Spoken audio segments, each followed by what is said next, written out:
Düz gördünüz, bu dəfə mənəm, Doktor İlahə Quliyeva Tesla prosedurunda. Nəhayət mərkəzimizdə Tesla'nın boş vaxtını mən də tapdım və bunu dəyərləndirmək qərarına gəldim. Bugün məhz istirahət günümə denk gəldi. Çünki həftə içi bu Tesla'mız patentlərimizlə doludur.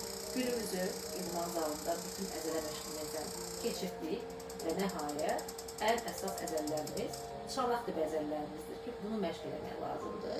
Bunun üçün də artıq enerji sərf etmədən mərkəzimizə yollanır və çanaq dib əzəllərimizi 36 müddətdə heç bir enerji sərf etmədən hal-hazırda məşq eləməkdir. Bu əzəllər məşq olunmazsa nə baş verər? Bunu bizim Instagram səhifəmizdə siz hər gün izləyirsiniz. Bütün qadınlara 35 yaş üzəri xüsusən hər il çanaq dib əzəllərinin məşqinə zaman ayırmaqlarını mütləq şəkildə tövsiyə edirəm. Mən də öz növbəmdə bir qadın olaraq çanaq dib əzəllərini sağlam görmək istəyirəm, sağlam yaşlanmaq istəyirəm. Bunun üçün isə məhz indi bu yaşımızdan artıq çanaq dibimizə bunu vermək istəyirəm. Sağlam olun, əziz xanımlar, qadın sağlam